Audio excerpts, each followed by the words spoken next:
Hello बच्चों, नमस्ते। कैसे हैं आप सब लोग? उम्मीद है शानदार, जिंदाबाद, जबरदस्त होंगे। 2026 में एक नौकरी आपके पास हो, कम से कम इतना प्रण तो 2026 में ले ही लीजिए। अगर 2026 के शुरुआत में भी अगर कोई ऐसा प्रण ना ले पाए और यूपी पुलिस की वैकेंसी सामने हो, तो फिर जाहिर सी बात है कि फिर आपकी मानसिकता में दिक्कत है। तो भाई ये प्रण तो लेना पड़ेगा, तभी आप शायद उतनी मेहनत दे पाते हो उसको जिसमें आप सेलेक्ट होना चाहते हो। मुझे लगता है कि यूपी पुलिस बहुत सारे बच्चों की चॉइस होती है। वर्दी वाली जॉब भी है, बहुत सारे बच्चे सिर्फ वर्दी चाहते हैं। पुलिस उसमें नंबर 1 पे आती है, और अपने स्टेट की पुलिस हो तो उससे बढ़िया कोई बात नहीं है। चलिए, तो मैं आज बताने वाला हूं उन सभी बच्चों को जो भी फॉर्म भरने की तैयारी कर रहे हैं या फॉर्म भरने की सोच रहे हैं, उनको ये वीडियो फॉर्म भरने से पहले देखना चाहिए। अभी आप देखना चाहते हैं शुरुआत में तो उतना फायदा नहीं है। जब आपको फॉर्म भरना हो तब ये जरूर देख करके जाना। आपको एक एक कॉलम बताऊंगा। हो सकता है इसको बहुत सारे लोग जो फॉर्म भरते हैं साइबर कैफे में बैठकर, वो भी हो सकता है बहुत सारे हमारे स्टूडेंट्स हों, तो वो लोग भी देखते हैं।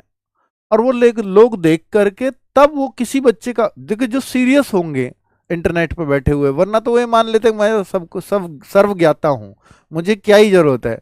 भाई मुझे भी भरना है ना, तो मैं भी कई बार देखूंगा, तो मेरे हाथ से किसी का भी फॉर्म गलत ना हो, ऐसा सिंसियर भी होते हैं कुछ लोग। वो देखते हैं कि भाई कोई गलती तो नहीं हो जाएगी, पोस्ट प्रेफरेंस क्या होनी चाहिए। जिस बच्चे को नहीं पता है उसके लिए हम गलत प्रेफरेंस तो ना भरें कम से कम। तो भाई ये आपको ध्यान देना है, क्योंकि आपको सब जगह कैसा इंटरनेट वाला साइबर कैफे वाला मिलेगा आपको नहीं पता। वो उसको आपके करियर की चिंता नहीं है क्योंकि वो उसका फॉर्म भी नहीं है, उसको चिंता होगी भी क्यों। तो आप उसके एक गलती से, क्योंकि आप मैंने बहुत सारे बच्चों को देखा है, सर ये कैफे वाले ने गलत कर दिया, ये तो साइबर कैफे वाले की गलती है, मेरी गलती थोड़ी है। भाई ये थोड़ी है यार, उन्होंने बोला थोड़ी है भर्ती बोर्ड ने कि आप साइबर कैफे वाले से भरवाओ। वो तो ये मान रहे हैं आपका फॉर्म है, आपने भरा होगा, ठीक है। तो इसलिए वो सब बातें, सब बहाने होते हैं कि भाई उसने गलती कर दी, इसने, ये गलती आपकी है अगर आपका फॉर्म है तो। ऑनलाइन आवेदन करने की अंतिम तिथि, देखिए ये ज्यादा ज्यादा जरूरी है, ये इंपॉर्टेंट बात है कि यहाँ करेक्शन का कोई समाधान नहीं किया गया है। वो बात अलग है, आगे हो जाएगा या नहीं होगा अभी नहीं पता। पिछली बार यूपीएसआई में दे दिया था उन्होंने, जब बच्चों ने बहुत रिक्वेस्ट की थी, पर अब होगा या नहीं होगा मुझे भी नहीं पता, आपको भी नहीं पता। तो हमारा ध्यान किस पे होना चाहिए कि फॉर्म में कोई गलती ना हो जाए फॉर्म में कोई गलती ना हो जाए भाई, इसलिए ये वीडियो देखना जरूरी है। कुछ बच्चे तो फॉर्म भर भी आए होंगे, मुझे पता है, ऐसे एडवांस बालक भी हैं यहाँ पर। तो फॉर्म कैसे भरना है, इस वीडियो को देख करके आप अपना फॉर्म खुद भर दोगे घर पे बैठ करके। इतनी सहजता से बताऊंगा हर एक चीज। upbpb.gov.in, ये गूगल क्रोम पे जाकर के ये टाइप कर दोगे तो आपको सही वेबसाइट मिल जाएगी। वेबसाइट का इंटरफेस कुछ इस तरह से होगा। इसमें आपको क्या क्लिक करना है, या तो यहां आ जाए आरक्षी नागरिक पुलिस, इस पे क्लिक कर दें, पर ये चलते रहते हैं ऐसे। तो फिर यहाँ नोटिस वाले कॉलम पे क्लिक करें, तो नोटिस, फिर ये रुक जाएंगे। रुक जाएंगे तो इस तरह से नोटिस आएगा, इस तरह से ऊपर ही, ये रुक गए। इस पे क्लिक करते ही फिर ये आ जाएगा, ओके कर दें, ठीक है। अब ओके करने के बाद फिर आप इस पेज पे पहुंच जाते हैं। तो यहां पर अगर आपने पहले कभी कोई फॉर्म इस भर्ती बोर्ड की वेबसाइट पे नहीं किया है तो ओटीआर भी नहीं किया होगा। तो ओटीआर करने वाले बच्चों को रजिस्टर हेयर दबाना है, जो पहली बार फॉर्म भर रहे हैं भर्ती यूपी पुलिस का। या जिसने एसआई का भर दिया उसको जरूरत ही नहीं है, जिसने होमगार्ड का भर दिया उसको ओटीआर की जरूरत नहीं है, वही वाला ओटीआर। यहाँ लॉग इन विद आधार या log in with DigiLocker, log in with account, तो मुझे लगता है कि अकाउंट के अगर आईडी पासवर्ड याद है तो उससे कर लो। डिजी लॉकर पे सब होंगे नहीं, तो लॉग इन विद आधार भी कर लीजिए, कि अगर आपके आधार में आपका ही मोबाइल नंबर है तो फिर उससे बढ़िया कोई बात नहीं है, फिर इसको क्लिक कर दीजिए। और जो बच्चे ये कह रहे हैं कि सर मुझे ओटीआर करना है तो ओटीआर कैसे करूं, तो ओटीआर वाले बच्चे एक वीडियो देखें, यूपी पुलिस ओटीआर डाल दें बस। ओटीआर कैसे करें तब भी देख लेंगे। 8.25 लाख बच्चे देख चुके हैं इस वीडियो को, शिवम सर ने बना रखी है एक एक पॉइंट।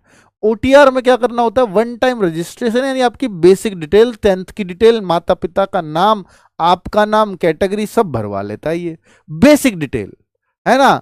बाकी डिटेल तो जो गहराई की डिटेल है वो इस फॉर्म में मांगता है। तो भाई ये डिटेल आप कैसे भरें, कहाँ से ओटीआर करें, वो सब इसमें समझा रखा है। ओटीआर वाले बच्चे तो उस वीडियो को देखें, फिर इस पे आएंगे, वो भी ओटीआर करने के बाद फिर से ये पेज पे आएंगे और फिर उनको भी यहीं log in with Aadhaar ID या लॉग इन विद अकाउंट, भाई ओटीआर वाले हो तो अकाउंट तो अभी बनाया होगा, फिर वो यहाँ डाल देना। नहीं तो आधार से भी आप कर सकते हैं। अगर आपके आधार में आपका मोबाइल नंबर है तो जनरेट आधार ओटीपी, तो आपका ओटीपी आ जाएगा, ओटीपी इसमें डाल दोगे, सक्सेस हो जाएगा, लॉगिन हो जाएगा। ठीक है, मतलब आप अकाउंट के आईडी पासवर्ड भी भूल गए तो भी आप आधार से जा सकते हो, अपने अकाउंट में एंटर कर सकते हो। अच्छी बात ये है। अब यहां पर फिर अगले पेज पे ये आ जाता है, लॉगिन होते ही ऑनलाइन एप्लीकेशन। ऑनलाइन एप्लीकेशन पे क्लिक करेंगे तो वहां ऑनलाइन एप्लीकेशन में आजकल एक ही भर्ती चल रही है, वही यही यूपी पुलिस वाली है ना, क्योंकि पहले तो इस पे होमगार्ड भी आता है यहाँ पर, होमगार्ड के तो फॉर्म कंप्लीट हो चुके हैं अब, तो यहाँ फिर वो अप्लाई पे कर दें। चल रही है एसआई की, एएसआई वाली चल रही है, अच्छा अच्छा, हाँ वो भी चल रही होगी भाई, एएसआई वाली शायद नीचे होगी, हाँ ये रही, दो भर्ती चल रही है। तो ये रहे, इस पे टिक करेंगे जब आप इसका फॉर्म भर रहे हैं तो यूपी पुलिस वाली ये है भर्ती, यूपी पुलिस वाले अप्लाई कर देंगे। ठीक है, चलो एएसआई वाले नीचे वाले भर देंगे, उनके लिए कोई सेपरेट वीडियो तो आई नहीं है, वो भी कहेंगे कि हमारे लिए तो बना ही नहीं, भाई वही चीज है उनके लिए भी। अब आप देखो जनरल इंस्ट्रक्शंस आपने पढ़ लिया, अब दूसरे नंबर पे कॉलम पे आ गया ऑनलाइन एप्लीकेशन। ऑनलाइन एप्लीकेशन ये कहां से है? अरे भाई ये इस पेज से अप्लाई पे क्लिक करते ये अपने आप खुलेगा, एक एक स्टेप बिल्कुल नेक्स्ट पेज का बता रहा हूं। ये सारी डिटेल आपको भरी हुई मिलेंगी आपके ओटीआर से, ओटीआर में ये सब भरा हुआ था आपका, चाहे जब भी भरा हो, इस वेबसाइट नहीं भूलती आपको। आपने अपने अकाउंट में लॉगिन किया, ये सब भरा हुआ ऑलरेडी मिलेगा, ये जो ब्लैक ब्लैक हो रखा है। अब एक चीज है जो मदर्स नेम, जो आपको डालना पड़ेगा। ठीक है, मदर्स नेम यहां फिर से डालना पड़ेगा, वो आप डाल देंगे। नेक्स्ट, ये सब भरा हुआ मिलेगा व्यक्तिगत विवरण। देखिए आवेदक का पूरा नाम, ये दिनांक, ये जेंडर फिर से डाल दो, मेल, राष्ट्रीयता सिटीजन ऑफ इंडिया, भरा हुआ मिले तो भी कोई दिक्कत नहीं है ना। बाकी वैवाहिक स्थिति ये आपको भरनी पड़ेगी, क्या पता शादी हो गई हो, पहले नहीं हुई हो और अब हो गई हो, इसलिए भरनी पड़ेगी। ठीक है, नेक्स्ट पेज पे चलते हैं। मूल निवास का विवरण आपको देना होगा कि हाँ क्या आप उत्तर प्रदेश वासी हैं तो यस करना है, अगर आप अदर स्टेट से हैं तो नो करना है। आपके अवसर में जनरल से हूं, मुझे मूल निवास नहीं बनवा रखा, तो मुझे यस करना है, नो करना है, यस तो करना ही पड़ेगा अगर आप उत्तर प्रदेश के मूल निवासी हैं तो। सिर्फ नो वो करेंगे जो उत्तर प्रदेश में नहीं रहते, बाकी सारी कैटेगरी यस ही करेंगे, उससे फर्क नहीं पड़ता। अब इसके बाद देखिए ये इंपॉर्टेंट, मतलब मैंडेटरी नहीं है, स्टार नहीं लगा रखा, जरूरी नहीं है सबको भरना पड़े, क्योंकि जो अदर स्टेट वाले हैं वो तो सब इसमें जरूरत ही नहीं है। अब कोई कहे कि सर मैं तो जो है वो जनरल कैटेगरी का हूं, तो फिर उनको ये नहीं भरना पड़ेगा शायद, है ना। मूल निवास नहीं है मेरे पास तो नहीं है, तो कोई बात, जनरल वालों को तो नहीं भरना पड़ता। मूल निवास डोमिसाइल प्रमाण पत्र जारी करने का जिला, तो भाई जिला भी हाँ आपको पता ही होगा किस जिले से आपका जारी हुआ है। उसमें एक अथॉरिटी पूछता है कौन सी अथॉरिटी से बना है आपका मूल निवास, तो ये देख लेना तहसीलदार, एसडीएम क्या लिखा हुआ है आपको, जहां साइन होते हैं ना मूल निवास पे वहां दिख जाएगा, डीएम है, एसडीएम है या तहसीलदार है, इनमें से ही कोई होगा। वैसे तहसील डीएम नहीं होता, एसडीएम और तहसीलदार ही होता है अधिकतर। मूल निवास डोमिसाइल प्रमाण पत्र जारी करने की तिथि, और भाई ये आपको ना लिखना नहीं है, ये यहाँ से सेलेक्ट करना है, ये अपने आप हो जाएगी अथॉरिटी, दिख जाएगी कौन से ने साइन कर रखे हैं आपके। सब डिविजनल मजिस्ट्रेट लिखा रहता है तो वो एसडीएम ही है, उसकी फुल फॉर्म है वो। ठीक है, कई बार सब उसको देख करके बच्चा कंफ्यूज हो जाता है, सब रजिस्ट्रार भी हो सकता है शायद इसमें, वो आप देख लीजिएगा क्या है। तो यहाँ किसका बना हुआ है, मूल निवास डोमिसाइल प्रमाण पत्र जारी करने की तिथि क्या है, तिथि भी आपको पता ही है, जारी करने की तिथि लिखी हुई होती है, उस पर वो भर देंगे। आवेदन पत्र यानी मूल निवास डोमिसाइल प्रमाण पत्र आवेदन संख्या क्या है, इसको सही गौर से भरना। कई बार सीरियल नंबर को हम भर देते हैं मूल उसमें, और कई बार उसको, और इसके लिए परेशान रहते हैं। ये डोमिसाइल सर्टिफिकेट एप्लीकेशन नंबर है, एप्लीकेशन नंबर, और ये डोमिसाइल सर्टिफिकेट सीरियल नंबर है, तो इन दोनों को बिल्कुल गौर से भरवाना। वरना आप ये सोचते रहोगे मेरा फॉर्म अब रिजेक्ट तो नहीं हो जाएगा, जबकि ये छोटी सी बात है, शायद इससे कुछ दिक्कत भी नहीं होगी, पर ये आपको परेशान जरूर करके रखेगी, इसलिए इसको थोड़ा ध्यान से भरना है ना, कौन सी चीज वो है और कौन सी चीज वो है, वो लिखा रहता है साफ साफ मूल निवास पे, देखते ही समझ आ जाएगा आपको। बस देखते नहीं इसलिए भरवा देते हैं, और भाई इंटरनेट वाले को मतलब नहीं, वो तो सीधा भर देता है। श्रेणी category OBC non cream layer, ये सर्च करें भाई। देखो यहां ना सेलेक्ट करना है आपको, एक ओबीसी क्रीम लेयर होता ही है, एक ओबीसी नॉन क्रीम लेयर। अब क्रीम लेयर तो वो तो जनरली माना जाता है क्रीम लेयर, तो उसको 18 से 22 साल ही मिलेगी एज का।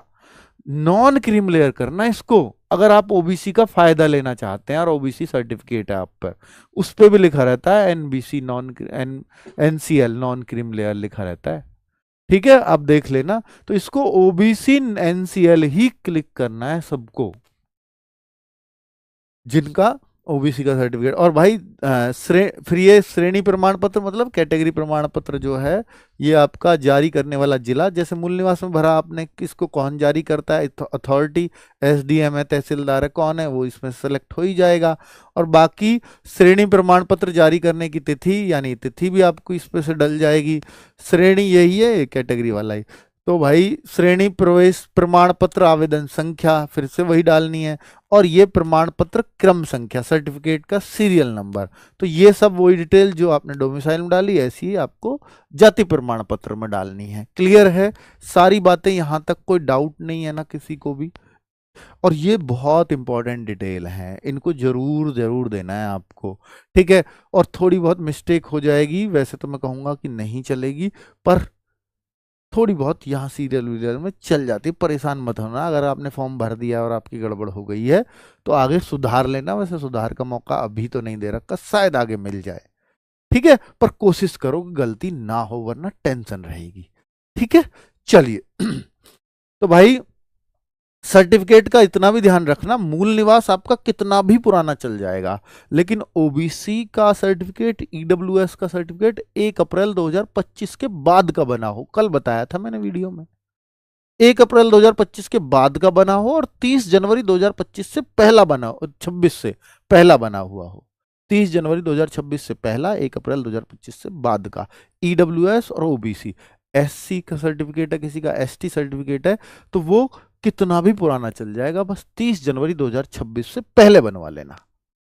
ये है उसमें मूल निवास 30 जनवरी 2026 से पहला चाहिए, कभी का भी बना हुआ, किसी भी कैटेगरी का, कोई दिक्कत नहीं है, मूल निवास में कोई समस्या नहीं है, ठीक है। ये कल मैंने सारी बातें डिटेल में डिस्कस की हैं। अब मैं बात करता हूं भाई, देखो ये विवरण भी देना पड़ेगा आपको कि आपका स्टेट कौन सा है, उत्तर प्रदेश है, जिला कौन सा ये है, और पता क्या है वो आपको पता होना चाहिए, ठीक है। राज्य ये सब देखो, ये है आपका पत्र करस्पॉन्डेंस एड्रेस, ये है आपका परमानेंट एड्रेस, यानी इस एड्रेस को आप वहां का भी दे सकते हो जो आपका जहां रह रहे हो आजकल, कोई दिक्कत नहीं है। और ये स्थायी पता है, जहां आपके परिवार का हमेशा कोई ना कोई रहता ही है, जहां आपका मूल स्थान है फाइनली, वो वाला स्थायी पता। कई बार 90% केस में तो ये दोनों सेम होते हैं, तो फिर यहां टिक कर दें, इस वाली डिटेल को ये अपने आप ले लेगा, भरनी नहीं पड़ेगी अगर ये सेम है तो। और अगर ये सेम नहीं है तो ये टिक नहीं करना, ये अलग भर दो, वो अलग भर दो, ठीक है। स्थायी पता समझ में आ गई। और ये आप कहो कि सर स्थायी पता मेरा दूसरा राज्य भी हो सकता है, नहीं, वो दूसरा राज्य आप करस्पॉन्डेंस एड्रेस में रखना। अगर आपने इस मूल निवासी उत्तर प्रदेश के बोले हो तो स्थायी पता फिर आपका उत्तर प्रदेश का होना चाहिए, है ना। तो इतना तो ध्यान रखा करो भाई। गृह जिला व राज्य, तो गृह जिला उत्तर प्रदेश है तो ठीक है, जिला भी आप उसमें भर ही देंगे, अदर स्टेट है तो वहां स्टेट भर देंगे, पिन कोड वगैरह ये सब थाने वाने के आपको पता ही है, नेक्स्ट आप भर देंगे। नेक्स्ट में आप आते हैं तो फिर वही है, ये ऐसे हो जाएगा, मतलब ये दिखाया है, फिर ये ऐसे ग्रीन ग्रीन सा आना लगेगा, पर्सनल डिटेल्स सेव्ड। अब नेक्स्ट कर दें, पहले सेव होंगी फिर नेक्स्ट होगा, तो ये सेव तो हो गई। सेव होने के बाद फिर ये आएगा कि आपने पर्सनल डिटेल का एकदम ब्लू हो गया, इसका मतलब ये काम खत्म कर दिया है। लेकिन नीचे ही एक कॉलम है, क्या आप स्वतंत्रता संग्राम सैनिक के आश्रित हैं, तो भाई डिपेंडेंट ऑफ फ्रीडम फाइटर हो आप, अगर हो तो यस करो, वरना नो करो, नो ही करेंगे बच्चे। नेक्स्ट, फ्रीडम फाइटर का नो हो गया, फिर है भूतपूर्व सैनिक हो तो यस करो वरना नो करो। फिर है उत्तर प्रदेश राजकीय कर्मचारी, यस करो वरना नो करो। नो नो ये अधिकतर का तो यही होगा। होमगार्ड्स का विवरण देखो, अब अगर आप होमगार्ड होते तो यहाँ बहुत सारे फायदे मिलते, है ना, तो ये भर्ती में छूट मिलती है जो भी कुछ है। तो हैव यू सर्व और 3 साल होमगार्ड की नौकरी की हो तब कांस्टेबल में उसका फायदा मिलता है। तो यहां अभी आप नहीं है तो नो करेंगे वरना तो यस करेंगे। होमगार्ड वाला नो करेंगे। तो होमगार्ड का कॉलम होता है, उसकी कट ऑफ भी अलग जाती है, उसके लिए फिक्स पोस्ट भी होती हैं। चलो नेक्स्ट क्या है, ये अब हमने 2 चीज भर ली, पर्सनल डिटेल भी भर दी, अदर भी, तो ये बिलू बिलू होता चला जाएगा। अब हम एजुकेशनल क्वालिफिकेशन पे वाले पे आ रहे हैं। तो 10th वाला ये खुद लेगा ओटीआर से, इसमें आपका कोई योगदान नहीं है। लेकिन 12th वाला भी पेंडिंग है, 12th तो जरूरी है, जब इसको भैया फॉर्म को भर रहे हो आप नेक्स्ट कर देंगे, और नेक्स्ट करते ही आपका 12th का विवरण इसमें ऐड करने के लिए कॉलम आ जाएगा कि 12th standard equivalent, roll number क्या है, प्रमाण पत्र क्रमांक, इनको थोड़ा ध्यान से सुनना। रोल नंबर और प्रमाण पत्र जो क्रमांक है ना, ये आपकी मार्कशीट पर लिखे हुए होते हैं, ठीक है। प्रमाण पत्र क्रमांक वैसे प्रमाण पत्र कहते हैं जो आपकी सर्टिफिकेट होता है उस पे से, मार्कशीट वाले को डाल देते हैं बहुत सारे बच्चे। रोल नंबर भी मिल जाएगा आपके सर्टिफिकेट या सनद को, सनद बोलते हैं हिंदी में, उस पे से रोल नंबर भी मिल जाएगा। रोल नंबर तो सेम ही होगा सनद पे भी और मार्कशीट पे भी, बस सीरियल नंबर जो है सर्टिफिकेट का वो मार्कशीट का नहीं डालना, सर्टिफिकेट कहते ही सनद को है तो उसका सर्टिफिकेट का नंबर डालना है। बोर्ड आपका कौन सा, इंटरमीडिएट, इसको थोड़ा देख लेना, कई बार संस्कृति बोर्ड भी आ जाता है इसमें, तो वो पढ़ लेना, बस ऐसे ही लिखा होता है board of high school and intermediate education Sanskrit, ऐसे लिख देता है बस वो, तो इसको थोड़ा ध्यान से देखना है ना। क्लियर है, चलो सारी बातें, तो ये बोर्ड आप सेलेक्ट कर ही लेंगे, मतलब लिख ही देंगे, और ये उत्तीर्ण करने का माह और वर्ष कौन सा है वो यहाँ लिख जाएगा, और यहाँ ये ऐसे आ जाएगा। एडिट करना है तो इस पेंसिल पे क्लिक करो, फिर से एडिट कर दो। नेक्स्ट, अब नेक्स्ट क्या है, सर्टिफिकेट अपलोड करवा रहा है ये, यानी हम ये सारी चीजें दे चुके हैं, अब अपलोड वाले कॉलम पे आ चुके हैं। तो अपलोड वाला कॉलम क्या है, और फिर एक ही चीज दिख रही है बाद में, previous and review and submit, हो गया फॉर्म कंप्लीट। तो भाई ये इस वाले पे आ गए हम, अपलोड वाले पे। तो अपलोड में क्या है, कास्ट सर्टिफिकेट फॉर ओबीसी, तो यहाँ ओबीसी का कास्ट सर्टिफिकेट लगाएंगे क्योंकि इस बच्चे ने ओबीसी भरा है। एससी वाले का यहाँ एससी आ जाएगा, जनरल वालों के लिए यहाँ कुछ आएगा ही नहीं, है ना। ईडब्ल्यूएस वालों के लिए ईडब्ल्यूएस आ जाएगा। तो कास्ट सर्टिफिकेट यहाँ अपलोड पे क्लिक करके अपलोड कर देंगे, और अब तक ये पेंडिंग आ रहा है, फिर देखना क्या आएगा आगे। डोमिसाइल कर देंगे, 10th स्टैंडर्ड और इक्विवेलेंट सर्टिफिकेट और 10th स्टैंडर्ड और इक्विवेलेंट मार्कशीट। 10th की मार्कशीट और सर्टिफिकेट दोनों के लिए अलग अलग कॉलम है, कई सारे बच्चों का एक ही है, ज्वाइंट में है दोनों, मार्कशीट भी और सर्टिफिकेट भी, तो दोनों जगह वो इसी को अपलोड कर देंगे, सेम चीज है ना। यहाँ 12th की भी अलग अलग दे रखी, कई बच्चों पे 2 चीजें हैं अलग अलग, कई बच्चों पे एक सेम चीजें हैं, तो सेम चीजें दोनों जगह अपलोड हो जाएंगी। क्लियर है, एक एक कॉलम। तो भाई फॉर्म गलत ना हो, इस वजह से मैं खुद इस वीडियो पे बना रहा हूं, ताकि एक भी बच्चे को टेंशन फालतू की ना रहे, सिर्फ पढ़ाई की रहे। 2026 से शुरुआत शानदार होनी चाहिए, ताकि एक नौकरी आपके हाथ में हो। जब आप अपलोड कर देंगे तो सारी अपलोडेड ऐसे लिखे आ जाएंगे, अपलोड हो चुका है। आपको देखना कई बार क्या होता है कि हम 12th वाले में 10th का कर जाते हैं, 10th वाले में 12th का, तो एक बार देख भी सकते हो, आई बनी हुई है ना, इस पर क्लिक करो कि सही जगह सही चीज अपलोड करी है या नहीं करी है, वैसे चेक भी कर सकते हो। सफलतापूर्वक अपडेट किया गया है, यानी अपडेटेड सक्सेसफुली ऐसे लिखा हुआ आएगा, ग्रीन चल रहा है, इसका मतलब मामला ठीक है। अब देखो, ये है आपका live photograph, capture live image, ऐसे आप करके भाई पीछे ना बैकग्राउंड थोड़ा ऐसा रखना, कहीं पंखा कुर्सी मेज ना आ रहे हो, तो वो देख लेना कि पर्दा वर्दा साफ सुथरा सा हो, या कोई दीवार हो साफ सुथरी, कोई दिक्कत नहीं है, ऐसा फोटो खिंचवाना बढ़िया सा, ठीक है। मलूक सा बाल वाल बना के बढ़िया से, जैसे आप एग्जाम देने जाते हो वैसा फोटो होना चाहिए। दाढ़ी वाड़ी बनवा लेना भाई, है ना। और ये आपके सिग्नेचर का है, सिग्नेचर के लिए भी क्या कंडीशंस ध्यान रखनी है, प्लेन पेपर हो, लाइनिंग वाला पेपर नहीं चलेगा, ब्लैक पेन से ही आपने सिग्नेचर कर रखे हो, और रनिंग वे में सिग्नेचर हो, यानी हिंदी में आप करते हो तो कोई दिक्कत तो वैसे होती नहीं है, पर मेरी सलाह है आपको, कैपिटल लेटर में सिग्नेचर ना करें, और भाई जो पहला लेटर है वो कैपिटल बन जाए। अब जैसे दो वर्ड है आपके सिग्नेचर में, अंकित भी और भाटी भी है, तो ए और बी बड़े बना सकते हो, बाकी सब स्मॉल में रहेंगे, तो उसको रनिंग हैंड बोलते हैं। तो रनिंग हैंड में सिग्नेचर जरूरी है। इसकी वजह से रेलवे ग्रुप डी में बच्चों को एग्जाम से वापस भेजा है भाई, फॉर्म रिजेक्ट छोड़ो, एग्जाम से वापस, बताओ कितनी बड़ी बात है। फिर आगे नेक्स्ट, तो ये इंस्ट्रक्शंस भी दे रखे हैं जो मैंने आपको बोल के बताए हैं वो सब। फोटो भी ध्यान से देखना, सामने देखते हुए ऐसे ना देखो, ऐसे करके खिंचवाते हो ना सेल्फी टाइप, ऐसे मत खिंचवाना, ठीक है। फोटो साफ सुथरा हो, कोई चमक धमक बहुत ज्यादा ना हो, काला पहला ना आ रहा हो, छाया ना आ रही हो, कोई मतलब परछाई आ रही हो और आपने फोटो खींच लिया, ऐसे मत करना, है ना। चलो वो सब इसने समझाया हुआ है ना इस सेक्शन में। अब आगे बात करते हैं कि भाई ये जो 5 आपकी चॉइस है, इसके लिए बहुत सारा बच्चा आया है कि पोस्ट प्रेफरेंस को और समझा दो। ये कब आएगी? फोटो अपलोड करते ही, नेक्स्ट करते ही, साइन अपलोड करते ही ये आ जाएगा कि अब आपको अपनी पोस्ट की प्रेफरेंस भरो। देखो पोस्ट की प्रेफरेंस अब आप भरेंगे तो ये आपने क्रम में उसने दे रखी है, तो आप कई बच्चे क्या होंगे कि इसी को क्रम को न्यू का न्यू ही उतार देंगे, 1 2 3 4 5 ऐसे लिख देंगे यहाँ पे।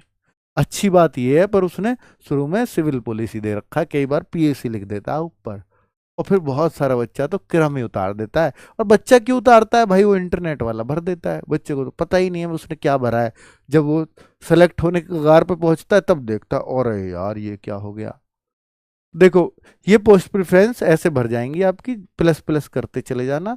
जैसे इस सबसे पहले आपको इसमें से मान लीजिए घुड़सवार पुलिस डालनी है, तो इस पे पहले टिक कर दो, तो वो सबसे नंबर 1 पे आ जाएगी, ठीक है।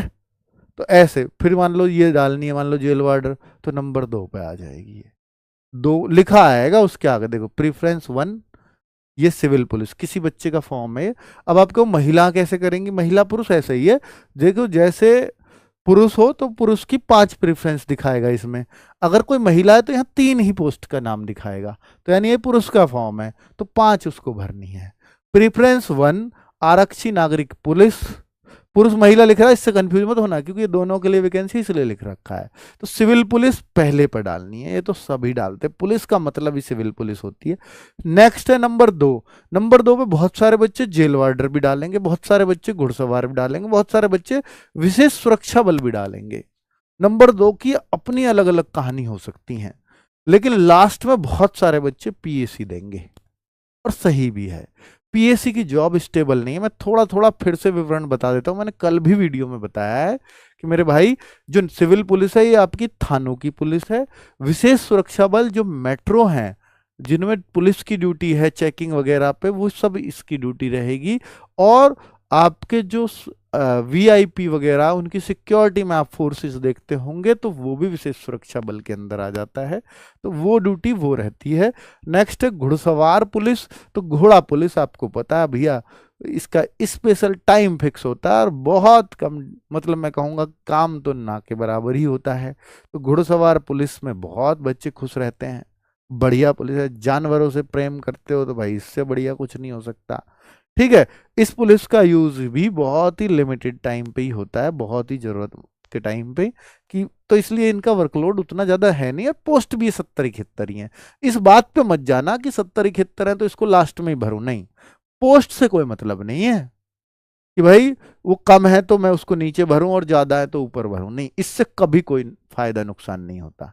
इससे उल्टा नुकसान ही होता है कि हमें जो पोस्ट सबसे, मतलब जिसकी कम भी, कम पे भी गई है ना कट ऑफ, और आपने उसको सबसे ऊपर भर रखा है, और आपके कितने भी अच्छे मार्क्स हों आपको वही मिलेगी, ये बात है। तो उससे नुकसान हो जाता है। तो आपको जो सबसे ज्यादा पसंद नौकरी हो उसको ऊपर भरें बस, ठीक है। और जेल वार्डर पुलिस, तो इस क्रम को ना देखें कि भाई ये जो क्रम भर रखा गुरुजी ने इसको भरेंगे, मैंने आपको सबके काम बता दिए।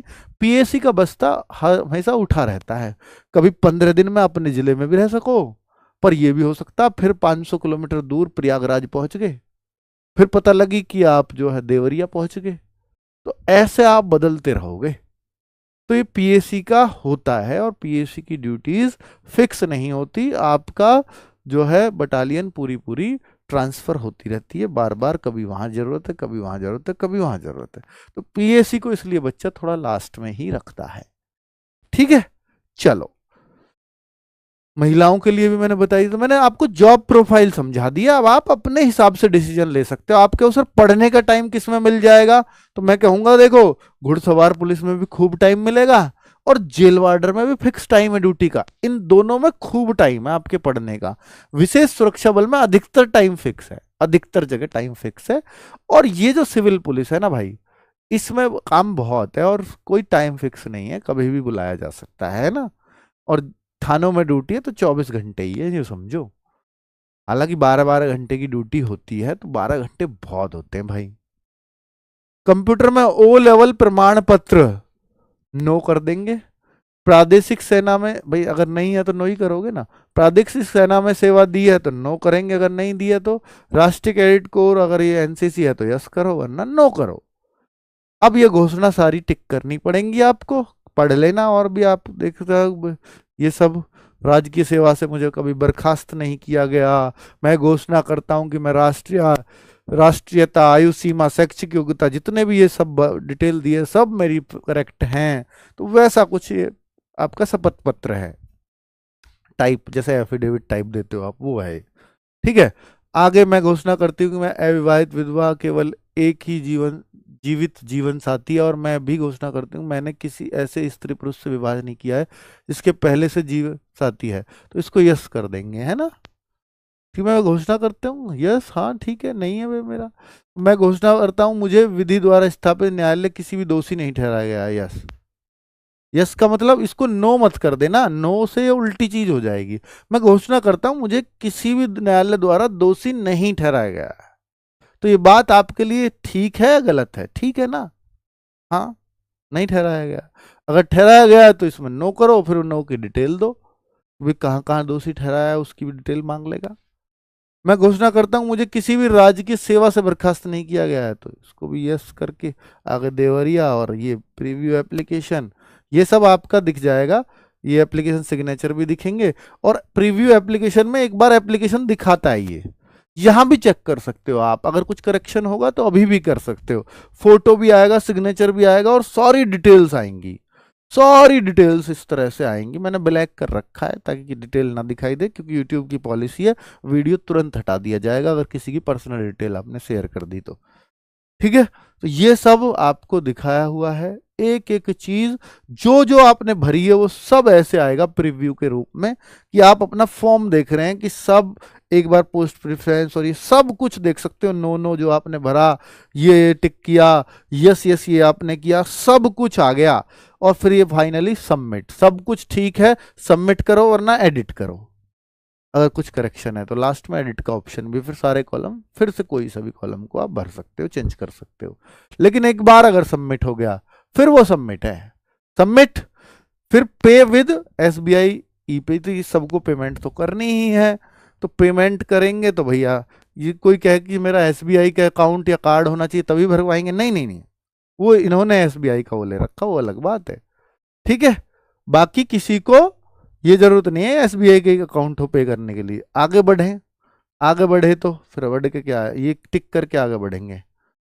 अब यहाँ कार्ड नंबर कार्ड से करना है तो, और अगर कार्ड से नहीं करना तो यूपीआई का भी ऑप्शन है। पे नाउ पे क्लिक करेंगे तो यहाँ यूपीआई का ऑप्शन आ जाएगा।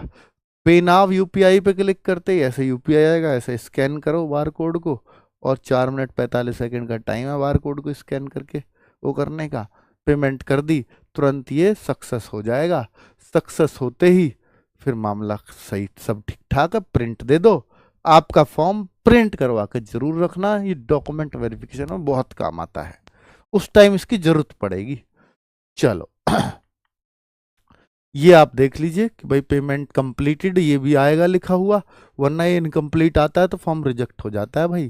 कई बार सक्सेस हो गया सब कुछ। पे नाउ, ये सब पेमेंट पे नाउ पे, तो ये तो हो ही गया यार पेमेंट का। और वेरीफाई, और ये मतलब ये पे नाउ वो आपको नहीं करना है, पेमेंट तो कंप्लीटेड दिखाएगा, ये 1-2 दिन में शायद ये उनकी तरफ से अपडेट हो जाता होगा।